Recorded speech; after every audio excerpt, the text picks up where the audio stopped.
Thank you very much, Kaldor and Wolf. And I'm not too bold if I claim that this is Heroes of the Storm in its final form.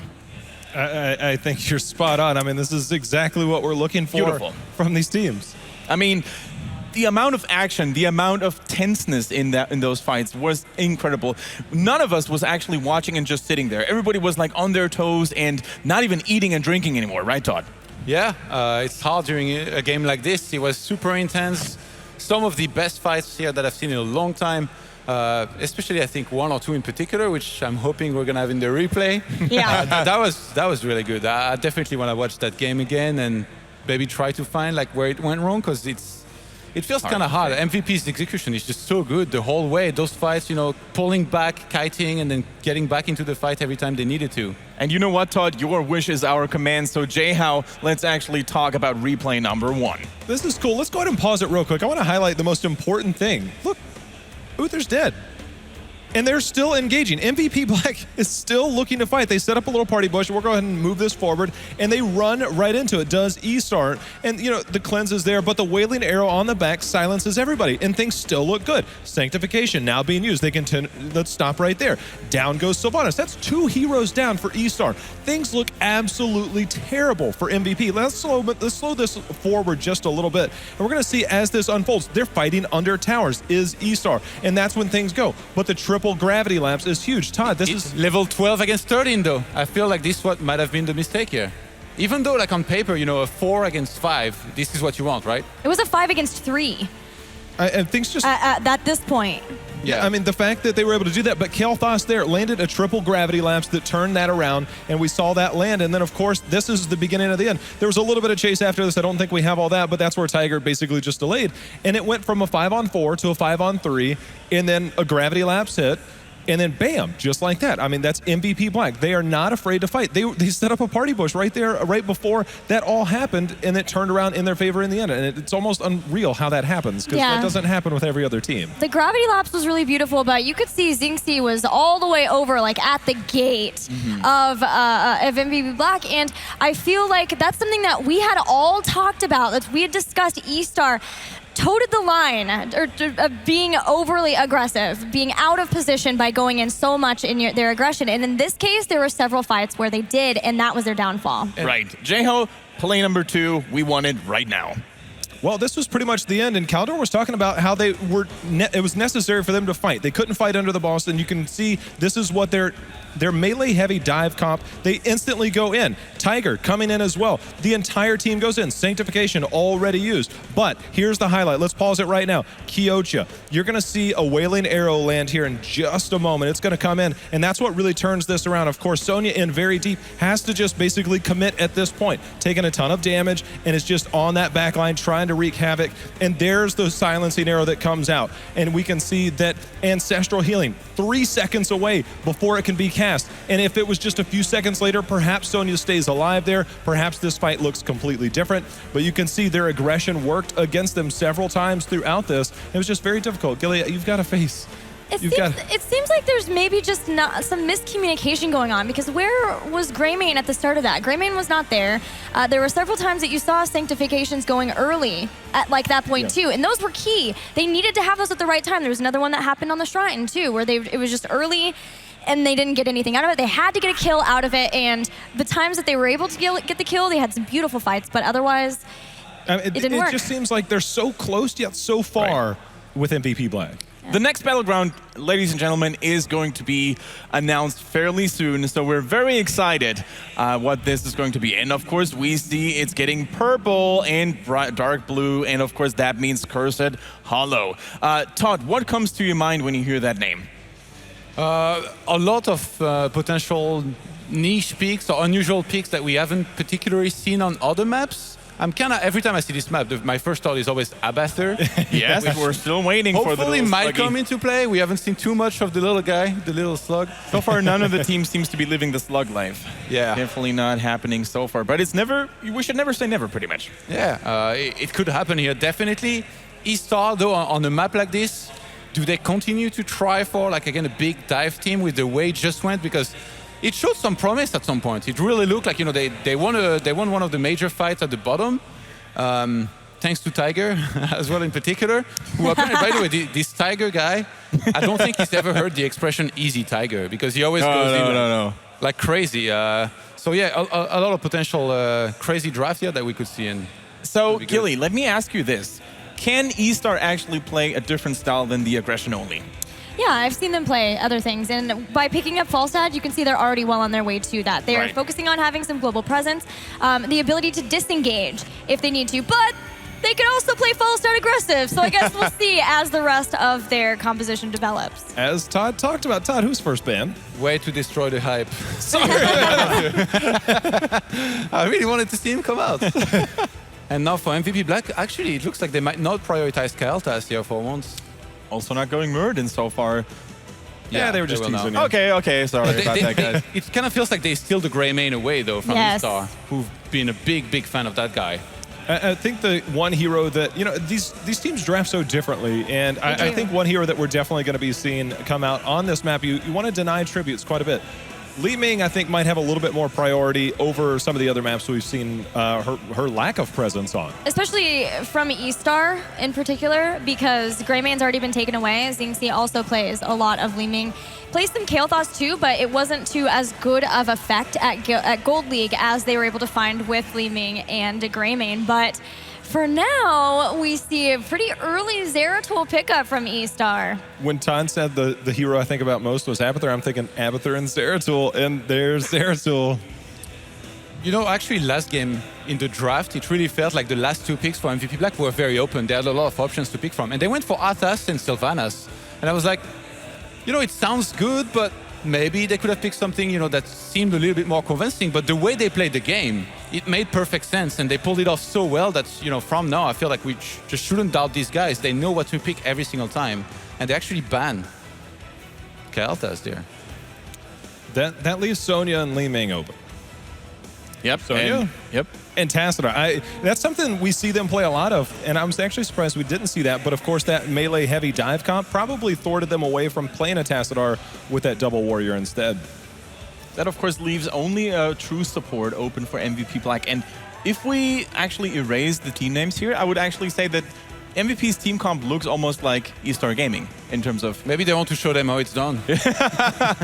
Whoa. Okay. Hey, man. This is Jimmy. I can't believe what we're seeing here. Not only these two teams playing on the highest of levels, but also these teams going for something out of the ordinary, especially eStar Gaming. When they are already 1-0 down, they pull out the Rainer. I just hope this is actually true. What do you guys think for ultimates actually from eStar? Rainers, Raiders, Shadow Assaults, Bloodlust? They have done a Shadow Assault, but I don't think so. Especially on Cursed Hollow, you want to have somebody who can control the boss points, especially. And with Mosh Pit, Void Prison, and then also Mighty Gust, eStar have a lot of tools at their disposal for that. What makes you favor a Rainer over other heroes, over other assassins here? I mean, if they wanted to go for basic attack damage, we would have probably seen Vala for most teams, but not the Rainer. Yeah, Rainer is still pretty good against warriors. Like, we've seen Tychus come into play also often against this kind of composition. And we basically just heard that apparently there was a misclick. And that is probably going to be good old Jimmy. So... I was going to say, he has the longest auto attack range. Maybe that helps him poke. I don't know. But it was a misclick, so... We haven't actually received confirmation of which hero was the misclick, but we strongly assume it was the Rainer. So we're definitely going to give you an update very, very soon, as much as possible, or as fast as possible, guys. Don't worry about it. But for a reason, for a moment, we actually had that Jimmy. Can you imagine, everybody's like, Rainer, new meta! Justified by eStar. Wait, no. I'm sorry. Well, I mean, there's one thing to pick a hero, and there's another thing to win with it. That's when the new meta forms, right? I mean... Touche. All right. Who said they weren't going to win? It's uptape time, boys and girls. Instead of good old Jimmy, we now have his Terran brother, Tychus. Okay, well, I wonder. That makes a bit more sense. Way more like eStar, Do we see Odin or... the laser drill, though, come out? Because last time it was Odin, but it felt situational, right? I really think it's going to be drill this time. Yeah, it's much more of a zoning tool on this map, I think. Definitely. I mean, you have all these narrow choke points. You have this great zoning tool available, which is, of course, the Draken Laser Drill, especially when it comes for fighting tributes, when it comes for fighting bosses, which are, there are two on the map. So let's actually, without further ado, move over to predictions. MVP Black is leading 1-0, Jayhound. Do you think they're going to make it a 2-0? As much as I like Zeratul here, yeah, MVP Black. Gilly. Yeah, I gotta go with MVP Black too. 2-0. What do you say, Letod? A captain goes down with his ship. Gonna speak with eStar, and they're going to win this map. I like the loyalty, but unfortunately, I cannot hop on your wagon. I think MVP is going to make it. But hey, if eStar takes it, you're going to look good as hell, Todd, here. So without further ado, let's actually throw it over to the casters that will guarantee goosebumps. Kaldor and Wolf, take it away, boys.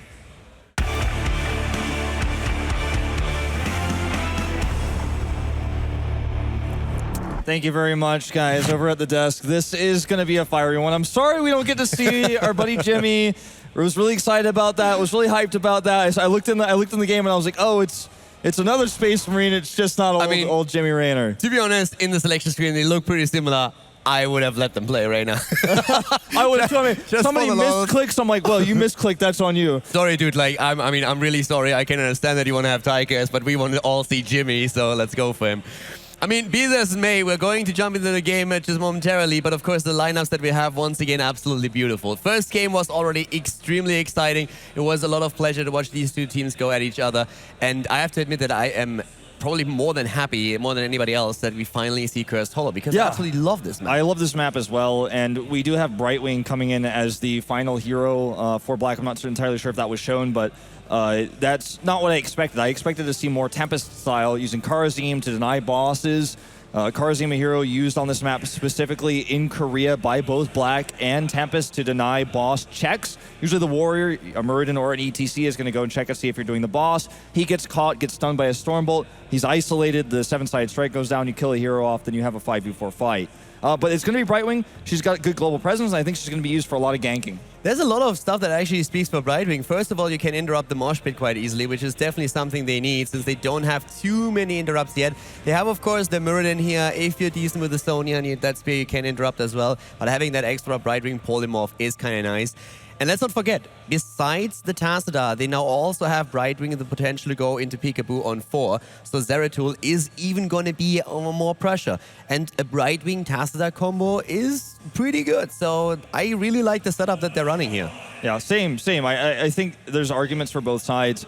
Obviously, another scary thing is Falstad's global presence on this map. So he's going to be able to soak extra lanes and fly into the tribute at the last second. And he's also going to try to, of course, like, if he gets the chance to steal a boss away. And I mean, there was this time when basically every single Falstad player thought he was a god and was trying to go for these boss steals, flying behind the boss, gust them away, barrel roll over them, and steal it. And one of the most funniest moments that I probably had in Heroes of the Storm casting is actually when exactly that happened. The team sees Falstad flying in, and he's getting ready for the gust, he's getting all excited. Brightwing actually teleports in, sees him with a Peekaboo, polymorphs him, and the chicken did not get anything done there, and the boss was taken. So Brightwing can definitely ruin Falstad's day. Well, let's go ahead and introduce MVP Black's players.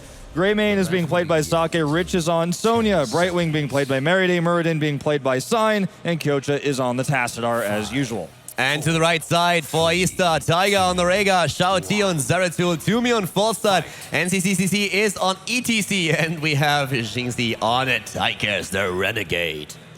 All right, well, this is going to be an exciting match for sure. One thing I'm concerned about for eStar is Zeratul. They might use him as a soaker. That's something that happens in Asia a lot of the time. But if he's going for picks, I don't think there's much he's going to find in the early game. There's no hero that he can really jump on and kill, especially not Tassadar, who will be able to escape pretty much anything. Now, I have to already highlight two things here. Now, first of all, we have again Shrug It Off taken for Tigers. That's something that they already used in the earlier games here. So they stay true with the build that they used before. And Falstad, Tumi, he's going for the auto attack build, and I absolutely love this decision. It is great, and the amount of damage that he can get out of Falstad is spectacular, especially with him having a lot of targets at the front line. Yeah. So we're going to have a little bit of a battle here between Sign and Xiaotu. Xiaotu baiting him, though, and Sign is going to get punished. He does toss away, but will be killed. And that's a really nice move you can do in lane, is just to make your opponent think, okay, he thinks he can beat me 1v1 as Zeratul, and the rotation comes in, and there's the punish. But it was a pretty cool dodge attempt that he had there. It was very well done. In the end, he dies anyways, but he at least did it looking really good. Yeah, I mean, that was the best he could have done there, but his death was inevitable Yeah, at the end of the day. In the end, it was, yeah. By the way, the Falstad damage build is really cool when you are going to be using him primarily to just kind of sit and soak, and that's something that we see in this map a lot of the time with Falstad. Any big map, this map, Sky Temple. And later on in the game, once he has his attack speed, you can do massive, massive amounts of damage to both Murden and Sonya, once he levels things up. He gets the Giant Killer, for example, as well. It's going to amplify the damage. Yeah, and especially when we're talking eStar, they love their damage. They've shown that several times. Also, Hammer gains on Falstad, of course, is a great talent on 4. And if you then go for the secret weapon on 7, you get a lot on there. Yeah, I'm really curious to see if they will do that, because it's something that we see in Asia every now and then, where even though you go for the Season Marksman, you do kind of do a little bit of a hybrid build. Yep. And I do think on this map, though, secret weapon, I'm a big fan of it, and I'm hoping we see that, but only time will tell. Good timing here. Get on the camps. A bit of a difference. We're having a Siege Giant camp taken for eStar, whereas MVP Black goes straight for that hard camp. They're going for the night camp. Now, oftentimes the idea is, of course, you take the Siege Giant camps when the 2 tributes spawn, or you try to time it with them, and one team is going to get a bit lucky because you will have the tribute spawn at the other end of the map, so your own camp is going to do a whole lot more, and that's exactly what happens currently for eStar Gaming. Very good spawning position for them. Yeah, Master Warblade coming out for Zeratul, which is going to give him a lot of extra sustained damage in longer fights, but they will have to keep him alive for that to gain value. So just something interesting to point out. Tribute going to spawn up here in the top lane, and Tastar, Falstad, and bot. Luckily for Falstad, he can fly. Tastar cannot. So this is going to be a tough tribute for MVP Black to deny. Yeah, and they have to keep Tastada at the bot lane as well, so because that camp is going to do a solid amount of damage. Tastada is rotating now, though, and we have Falstad there up at the top. On the other hand, Shao T had to jump out on Zerto, but look at Tychus, the Renegade. Oh my god. And here comes Falstad. ETC goes in, Falstad is back, Tribute is channeled, and they go for the kill now. They grab the kill onto Rich right away. As you can see, going to have to escape. Sake is going to go down. Meriday is not safe either. He does get away, and CCC going for the chase as well. And this is the power of Falstad on this map. You force Tastar to stay on there, and he just rotates faster. And Tychus with the balls of steel. Did you see that? Like, he was basically dead in the waters, and he just turns around again. It's like, oh, wait a second, I'll take that second kill too. Yeah, he had no fear there. And this is putting eStar closer to 7. And yeah, they will have to deny these Giants. They did take a lot of ammo damage here, but again, getting closer to Curse Point, having 7 first, and Falstad getting so many stacks already on his marksman. Now, there's already quite a few things to talk about. Not only the level lead that we currently see for eStar, but let's talk about those level 4 for a moment. Vorpal Blades is usually the talent that you see on basically every single Zeratul out there. And one of the main reasons why that is, of course, is because you're trying to jump the backline. You're trying to go in against those squishies that attempt to go away from you. In this case now, though, there's not really that range damage dealer that you need. Everybody is basically coming to you anyway. So extra damage on your auto attacks is pretty handy. And there's not like a range dealer who's got a teleport or a barrel roll or anything of that sort. So it's definitely going to be fine to do that sustained damage, but not if he dies first. Shao T taking a lot of damage here. And CCC going into the front lines, though, to try to get the multi-stun, and he does. Toomey fighting over this little rock formation here as well.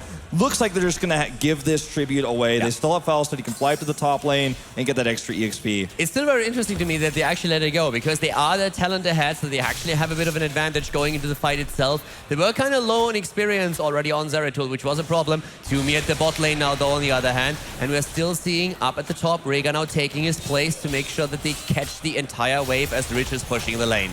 Shao T again taking a lot of damage, but will retreat here, will escape. He went for Regen Master, so he's not going to be, he's not going to be too low for too long. He will heal up very quickly.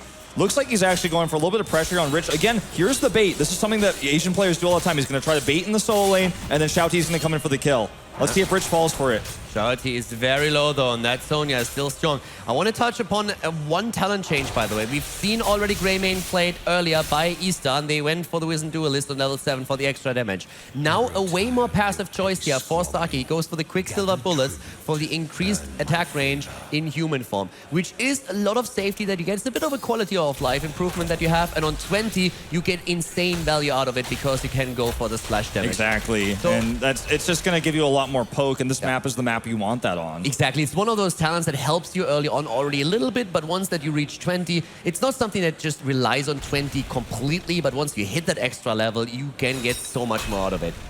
I do want to point out that the EXP lead here is surmounting a heroic lead for eStar. There's no way they're going to lose this. They're also on curse point, so right now Black just kind of has to sit back and take it. And what they want to think about now is maybe even taking a boss risky here, because I don't think they're going to be able to stop this curse. They're not going to be able to, deny that. They're not going to be able to stop a boss either. I actually think this is also the reason why they let the last tribute go, that they simply said, yes, of course, we can fight. We have the level 7, but it's a bit riskier. If we continue down this path and don't get caught, we're going to hit 10 faster with the next tribute, and then we get that for sure. Well, it looks like the tribute's not going to spawn before they get 10. Although really a sneaky move by Rich as well in the top lane to kind of sneakily get that EXP. I was going to actually fight Toomey here. Toomey going to barrel roll away, but they're just on the edge of 10. Looks like, I misspoke earlier, and they will get 10 just before that tribute, so they may be able to deny the curse. Not going to go for a risky boss move or anything like that. In fact, they're taking bruisers, which will give some pressure and relieve that tribute fight. It's actually a little bit unfortunate for them that they get anything out of this, but they make the aggressive move now against Brightwing, and that should result in a 4 drop now too. Great play, good timing too. Tribute is announced. And they, of course, sacrifice the cooldown for a kill. One talent that I also want to quickly note is that on level 7, Brightwing went into Cleanse with a double support combo, Brightwing Tassadar. They're free to do so and don't have to go for that shield. And that kill on Brightwing isn't going to be that important because she can just instantly teleport in. Exactly. So this is going to be basically a 5v5 fight. And Brightwing is going to try to maybe even clear those camps of the bot. And you know what? I really like the choice for eStar to just let this go because, again, they have that tribute advantage. Now it's just even. It looks like Xiao T wants to go for another kill here. Not going to happen, though. Mary Day quick to respond. Yeah, that cleanse is really something that I still find very interesting. But you're totally right. They let another tribute go. So once again, they find themselves in a position where they just delay it. And I have to admit that it's fascinating to me. The Chinese teams, they are the teams that everyone says they want to fight, they want to go for the aggression, and sometimes it seems a little bit mindless how they actually jump into every battle that presents itself. eStar is playing a very different style right now. They are playing a very smart one, but they also have to be careful here because MVP Black, they're trying to go for it. Here comes the forced fight, and we already have Muradin in a bit of trouble. Sign is jumping out, and eStar can disengage. Now, eStar has to disengage. Xiao T even had to waste his Void Prison there because he was caught, because Greymane was on top of him, and because Sake forced that situation, he has to back out. Now they don't have that much engage potential because Mosh Pit's still on cooldown, and so is Gus. They're going to back off, try to get these camps, try to time it right before the Merc camp. At the same time, also, we're having a halfway completed already Seasoned Marksman as the quest talent. Also pretty important here to note for the extra damage. Besides that, 13, very close. That would give eStar again the edge over the next tribute. And as we said before, it's going to be one of those cursed tributes. This is a huge power spike at level 13 for eStar because of Giant Killer. With the auto attack abilities going forward, with even Hammergans, the secret weapon, and the Seasoned Marksman, Falstad is going to do a ton of damage. So Toomey is the guy to watch out for in these fights. If he's left alone, he is going to do sick damage. You said it perfectly. It's an amazing talent for them. They have also, that's the stuff now on Tychus for the extra sustain. MVP, they shouldn't fight for this tribute, but they're trying to right now. The teams are jumping in. Gust is already used. Here comes eStar. The force wall is there, but Xiao T is just simply jumping away. The drill is on the ground, and Tiger is going for the channel. Sake wants to interrupt it. They're trying to buy some time, but he has to be careful. Sake is too far out, and he's going to fall. He falls, and look here, another mosh pit actually locking down Kyoto. It looks like he barely escaped for the time being. Sign gets out as well. Oh, Tassadar! And he's down. The force wall not strong enough. That drill did so much damage while the mosh pit was active. And with a curse, we are now seeing eStar in full pursuit. They want to have another kill. If Tiger gets the cooldown, there it is. But Brightwing with a blink kill jumping away. And ETC not in range for another power slide. Well, I do feel like Black got a nice exchange there in the fact that at that last fight, they bought a little bit of time. They wasted a little bit of curse time.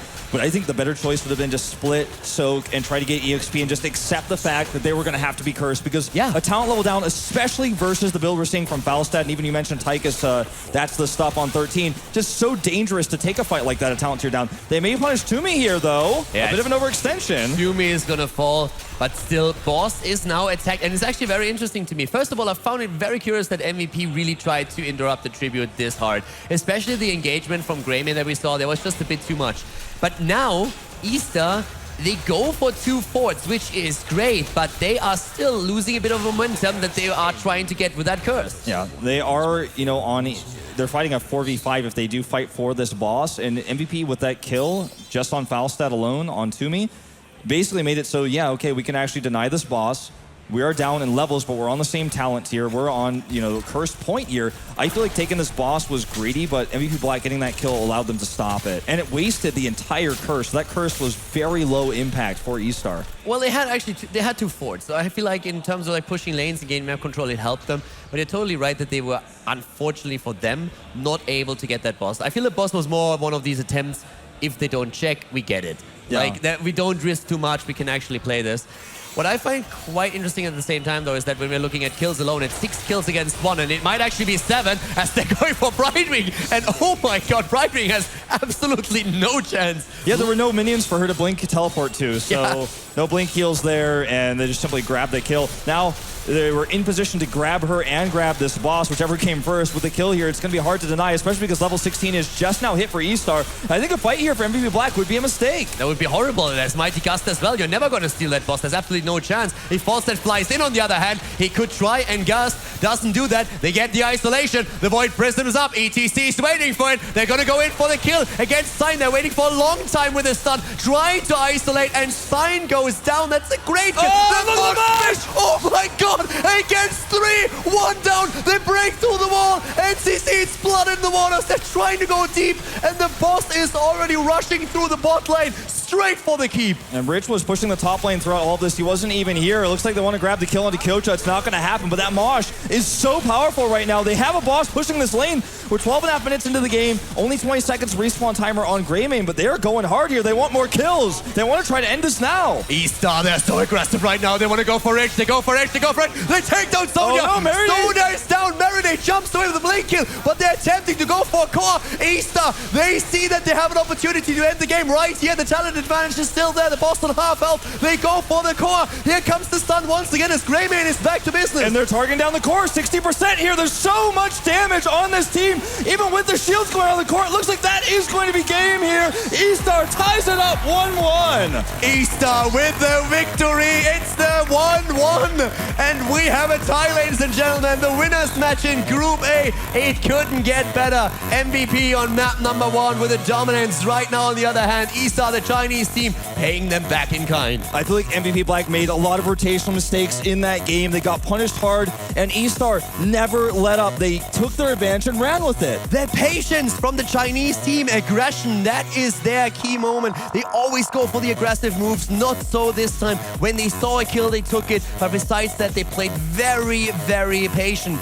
Absolutely beautiful performance that we've seen on their part. Absolutely an insane game, and this, may be the best series of the tournament we've seen. Hell yeah. So far. But before we talk about it too much more, let's throw it over to Kendrick and J-Hel. I'm trying to contain my excitement, and let's see what they have to say about that previous game.